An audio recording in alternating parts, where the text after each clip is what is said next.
अजून थोडा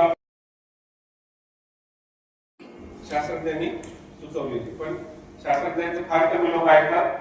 फील्ड लेवलला फक्त एवढंच वापरलं जातं. काय वापरलं जातं? आतडपाट, रूट चेंबर, इनर कव्हरच्या ऐवजी कोणतं वापरलं जातं? कोणतं माहिती आहे? आणि वरती काय वापरलं जातं? झाकण. हे मधलं सगळं नारळाच्या काड्या किंवा नारळाच्या शेंड्या वगैरे टाकून तुम्हाला दूर करायचा.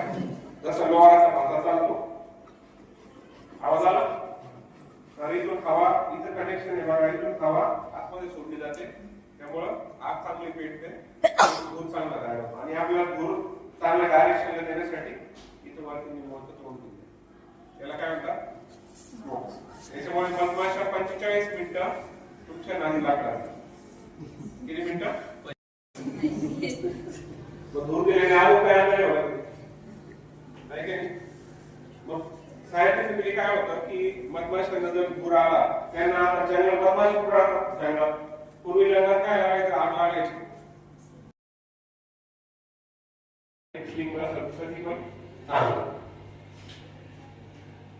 पण ही धुळीची आग असते बऱ्याच.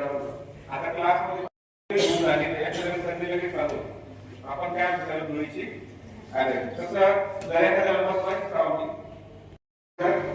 दिला तर काही लोकांना काय रिएक्शन चालू होतं, ॲलर्जिक रिएक्शन चालू होतं. काहींना श्वास घेता येत नाही, काहींना काय होतं की खाज येते, पूर्ण अंग सुचतं. अशा वेळेस कंडिशन अशी असते तर त्याला दवाखान्यात नेलं नाही, त्याचा मृत्यू होऊ शकतो. तुमच्यापैकी असं कुणी आहे का ज्याला